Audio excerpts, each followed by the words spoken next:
Hello indie game lovers, nerds and nerdettes, my name is Phoenix and this is Indie Game News. Today we look at base building and survival genre. Don't forget to check our video description for additional information. Time for the updates of already released games. Empyrean Galactic Survival released 3rd anniversary update and will see addition of retractable landing gears. As the name suggests, the gear will now retract during the flight and extend when you are in the proximity of the ground. Following from that, we'll see retractable turrets. Turrets will automatically retract into their boxes when deactivated. Developers added ability to set up your own color palette with the use of Color Picker, providing players with nearly infinite choice of variations. We'll see addition of 20 sets of modular wings to bring some variety to your small vessels, as well as the ability to attach thrusters and weapons below the wings. Players can now recycle all devices into their primary components with the use of the constructor. We'll see several new missions, new life forms added to the game. Finally, we'll see many quality of life improvements, optimizations and bug fixes. Keeper RL Alpha 25 is finally here. We'll see addition of new Keeper character, the Dark Knight, heavily melee focused character for players to choose. Players can now dig moats to protect their base. As the result of this change, enemies will attempt to construct bridges in order to get to your base. Some really talented crafters are able now to craft ego items that grant the special effects to whoever uses them. We'll see new minions added, as well as improvements to minions pathing, allowing them to navigate through portals. Minions can now pick up items from multiple tiles when howling.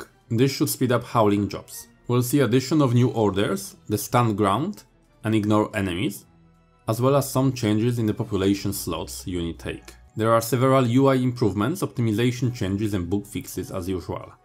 Keeper RL is sat on 86% positive review score on Steam.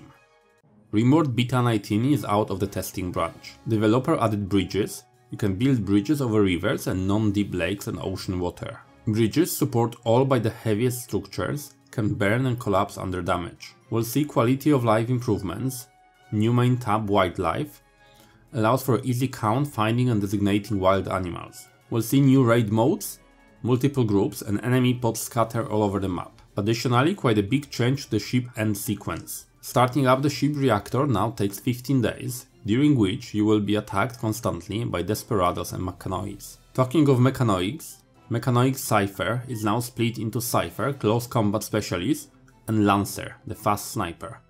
Tribal warriors also have seen changes. Tribal Warrior is now split into two: Warrior, mid-range melee, and Penitent, poverty melee similar to Drifter. Faction relationships are now categorized as a hostile, neutral and ally, instead of just hostile and neutral. Allies will randomly send military aid and will respond to certain special requests. You can now offer gifts to improve faction relationship, but using transport pods, sending caravans or gifting gifts to their traders. Gifts can be silver, items or slaves. No more magical teleporting silver gifts.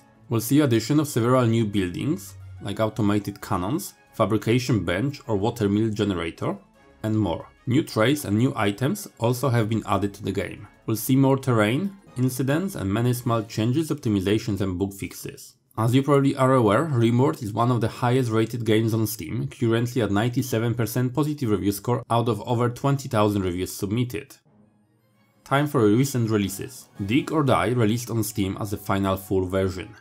In Dig or Die, you crash land on the hostile planet, where you have to build the strongest defenses if you wish to leave to escape from it.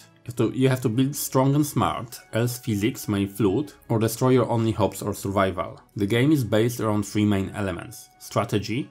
You will have to survive the massive attacks each night by building strongest walls and placing turrets wisely. Physics. You will have to build wisely or your structures will collapse, and you will need them to defend your base and building bridges and the high towers to access remote locations. And finally, the water cycle. Rain, infiltration, underground rivers and lakes. Be careful during the heavy rains or you could be surprised by the sun and water level rises. You will be able to play solo or in multiplayer co-op and try some custom modes like Under the Sea and Skyward. Developer promises to focus on fun from start. There is very little digging down and much more exploring caves and fighting. Unlike most survival crafting games, this one has the final objective. The player's aim is to build a rocket and leave the hostile planet, so it keeps the game fresh and keeps player focused. The game gathered 91% positive review score on Steam, out of nearly 2,500 reviews submitted. Deprived released on early access on the 20th of July, and I must say I am positively surprised. The game received mostly positive review score on Steam and is doing quite well. I was initially quite skeptical about it. In the Deprived, you are a leader of the pioneers in the Wild West.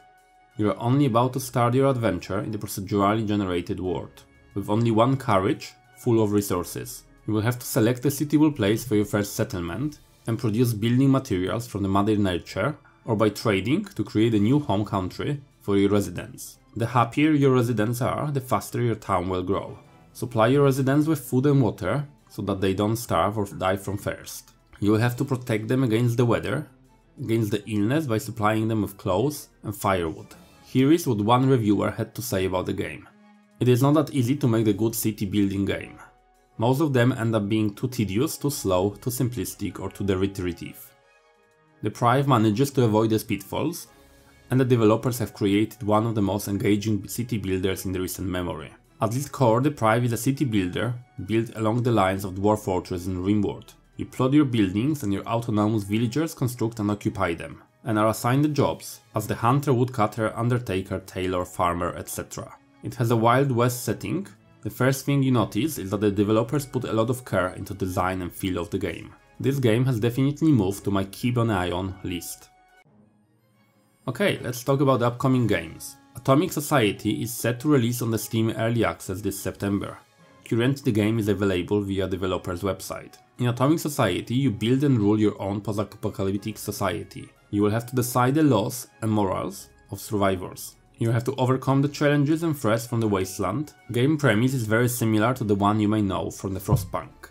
Developers put much more focus on the society building and shaping, not just on the running your own colony. You will have ability to deal with the crime your citizens will commit and the wide range of social issues as you play the game. And it will be up to you to create the laws and rules for breaking them, so your citizens know where the society is going. You will be able to shape the beliefs of your society either by education, exile or violence. You will have to deal with such social issues as abortion, murder, vegetarianism, drugs use, cannibalism and many more. Of course, as with every other colony builder, you will need to ensure needs of your colonies are met, and you are secured from the external and internal threats. You will be able to create your own leader character and use him to help build the town, explore the world around you, and walk around the settlement you build. Okay, our final announcement of this month comes from Satisfactory, a first-person shooter open-world factory building sim. You play as the engineer on the alien planet as part of the Save the Day program. The program whose goal is to construct a massive machine for a mysterious purpose. You can think of this game as Factorio in 3D on steroids. Your job will be to construct a massive factory producing different items and subcomponents. Factories support multi-level warehouses, so you can build both in a horizontal and vertical direction. You will have to automate your production with various merges, splitters and other conveyor belts. Finally, you will have to research and explore local fauna and flora to find the resources. As you can expect, the wildlife will not be impressed with you digging up their planet, so you will have to build some tools to help you out. At the moment there isn't much information about the game, so I will be cautiously optimistic and observe carefully, so you don't fall for another hype survival game. I'm looking here at you, Scum, and your disaster with the luck issues. Okay guys, that's it in this month indie game news. If you know of any other games that should be featured in the next month update, or you release the game yourself, please contact me at writetophoenix@gmail.com or tweet to me at phoenix_gaming. If you enjoyed this video, please don't forget to subscribe for more. Nerds and Nerdettes, my name is Phoenix, and it was a pleasure to have you here. Take care.